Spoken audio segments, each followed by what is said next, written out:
Good evening. This is the Elliott wave update for the NASDAQ 100 for Sunday, November 28th, 2021. After the last update, the market did continue to move itself higher until the beginning of or midway through the Globex session, Wednesday to Thursday. And the market seemed to top out and then started to decline. That decline actually didn't kick in until, again, the Globex session on Thursday, so Thanksgiving, coming into Friday. And that did produce a pretty good decline and to kind of wake up with on Friday. And that was due to this new COVID variant found in South Africa, dutifully called Omicron. And what it means for the market, of course, is bringing back some pretty bad memories because of the complications that a pandemic can cause to an economy, being global at that, is attempting to get itself back on its feet, to reopen, to put things back on equal footing, to get people participating at all levels within the economy, et cetera, could come to a screeching halt. And so the immediate reaction is to try to put a barrier around where these new variants are being found and quickly try to isolate it and keep it in that type of an isolated area versus spreading throughout the globe. But it's becoming more apparent that it's likely that it has already been spread around the globe. That being the case, we saw some damage done on Friday in an abbreviated session. At that, it showed some extreme weakness in a lot of different hands. And I know it was likely accentuated or exasperated because it was also an expiration. It was a weekly expiration, and it's the last expiration for November. So, a lot of things took place, and the fact that the selling was intense, again, as I have described, pushed many stocks right through several strike prices, and particularly the larger stocks that are within the NASDAQ. We had Amazon, Apple, all of them had options that expired on Friday. And so the plays were out and the pushes were in both directions. And while very, very tradable, overall did some damage to the bullish case for the NASDAQ 100. Now, I had already put a 5 and then a minor 5, and I believe I tossed the intermediate 5 up there and continued breakdown here. Well, no, I will put the intermediate 5 up here because that's where I believe we should now put it. And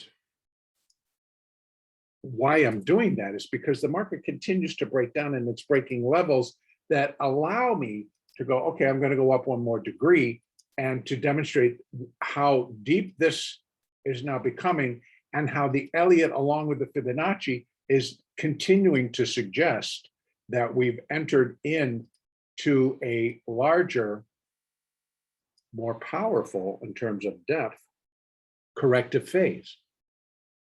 So I'm going to put the intermediate 5 up there.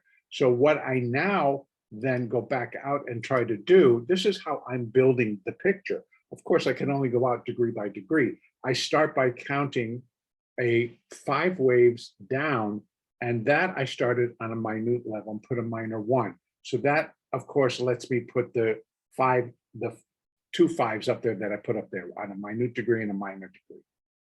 But now that I believe that we're within a minor third wave down, and we're breaking levels that in terms of for the market's ability to turn and make additional new highs diminishes each level that we break. And then we came right down and we've gotten very close. In fact, we got down to 15,987. And that puts us in an area that if I pull this chart open, that the market on a minor 4 was down at this area.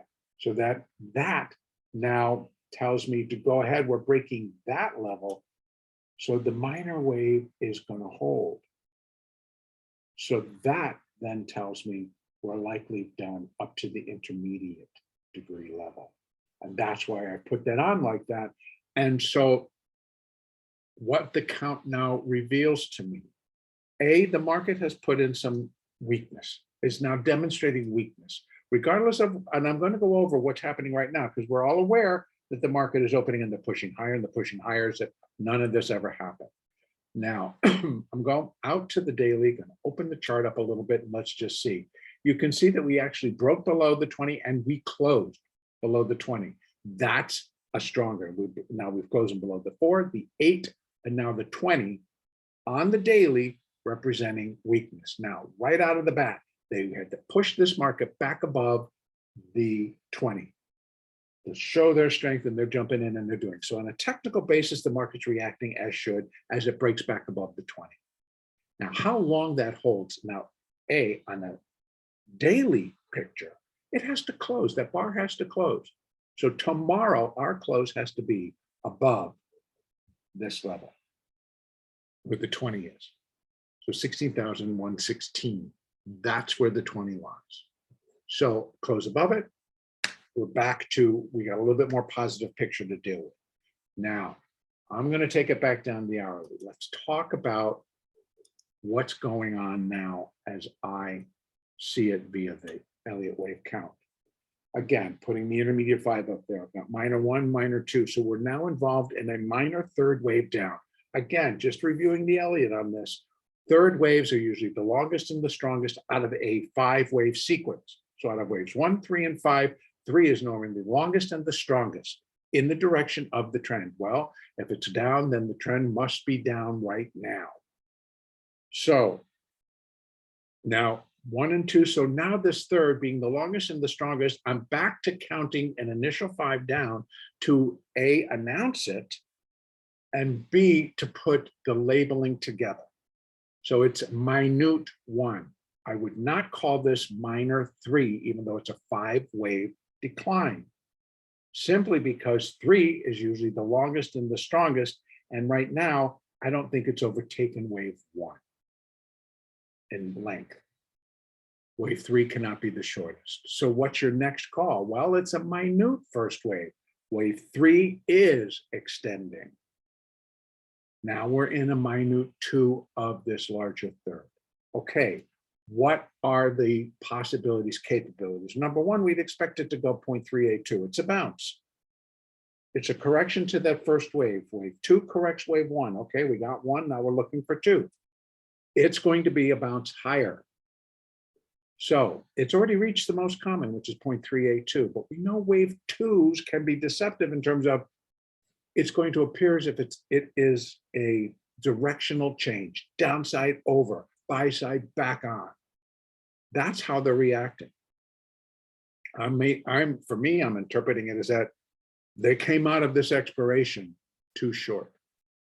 And so it's just shorts coming in, they're covering because they think this is what's going to happen tomorrow. And right now, they're up 116 points on nothing. So a wave 2 still has more to go. Remember, wave 2 is going to be 3-wave pattern. So it's going to be an A, B, C. If anything, maybe it's all together here. I have to wait and see. But our next level is going to be 50%. So that's 16,210.87 or 16,211. That's next resistance Fibonacci-wise for a wave 2. Then we have 16,265, I'll call it, right here. And that's going to be 62%. Then we have 16,302. This is a wave 2, can come all the way up to here. A wave 2 can get as close as it wants to 16,434, just cannot exceed it, right? Wave 2 cannot exceed wave 1. So that's the top line. That's how high it could go before I'd have to review what all of this is. So let's not be deceived. Let's play what's in front of us. Obviously, this rally straight off the opening today in Globex you got long. So if you had any inkling that the traders are going to come in too short. So after Friday's expiration and all of the selling that took place, they're too short. Cover deltas. So they're going to have to come to the future to pick up deltas because they can't really go in and trade any of the stocks just yet, et cetera, because it's Sunday, because it's the Globex. So we have to wait till tomorrow morning. All right. So we can see upside to 16,200 to 16,300. And the way that they're going at it, unless another market steps in and because their basis or their bias is to continue to sell because of what they see as the imminent threat to any rally, and that's this coronavirus variant that's now being reported. If we find it here in the United States, you'll see a lot of people come back in and go like, whoop, that was wrong, boom, and they'll short it. In any case, I believe it's a 1 and a 2. What follows would be a 3 of 3, so it's going to be a pretty serious drop. It's going to mirror what we just did last Friday, but of course you're going to have another 3 hours to add to that. So put that together with an additional 3 hours of downside. So I think that we could be due for, if this turns into a 1, 2, the next move is a third, and that third's going to subdivide in and of itself. So it should be a wild ride, but it should be to the downside. This is where I'm going to leave it. Continued upside, we know the gig. If it breaks above 16,434, then you've got the next lines going up. And it's going to have a pretty, it would again likely have a very easy play at getting itself all the way back up. I'll go back and review my count. I'm now just presenting both sides of this coin called the NASDAQ. We have an upside. If it breaks these levels, look for this. Start looking for the upside, start buying it. And I'm not saying you don't look for upside up here, but I wouldn't be married to a short position from here and still carry it here. Depending on how deep your pockets are and how big your account is, yes, there are different things that you can do. But if you're day trading, why sit out $200? Play it. That's the game. So trade what's in front of you. These are the levels that if it breaks, we can now gauge that the market is likely heading higher and going to go to new all-time highs yet again. But if that's what the market's intention is, I'm not going to fight it. You must play it. And you're going to be able to play it from the long side, just like if it turns and goes down, you're going to be able to play it from the short side. So what everybody wants to do, join the party. We have levels. It's very tradable. As long as the volume continues and the volatility continues, play it. So for tomorrow, continued upside, we have our levels. The market starts to turn lower. The first thing you look for is 5 waves. And even if you want to use the hourly, that's fine. It's going to take you a lot longer.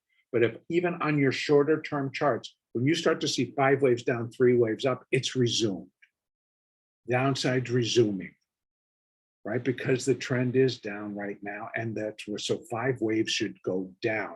Unless it's a C wave, then you're going to get 5 waves in the counter trend direction because it's going to be a part of a counter trend move. Okay, a little bit of education there along with some Elliott. So we have upside and downside. I would put back, I have larger support zones for the downside move, and those would go on the intermediate degree level, and that's 15,850, and then it breaks to 15,565, and then 282, and on down. So we have support all the way down as this continues on each degree going up. So as we complete one degree and open up the next degree, we're still working on that A wave inside the whole thing. So there's going to be plenty of trading. I'm going to end it there because I'm now going on. But tomorrow we may have continued upside, but I believe it's just corrective and that the resumption and the stronger trades will take place to the downside. Next update will be Monday, the 29th.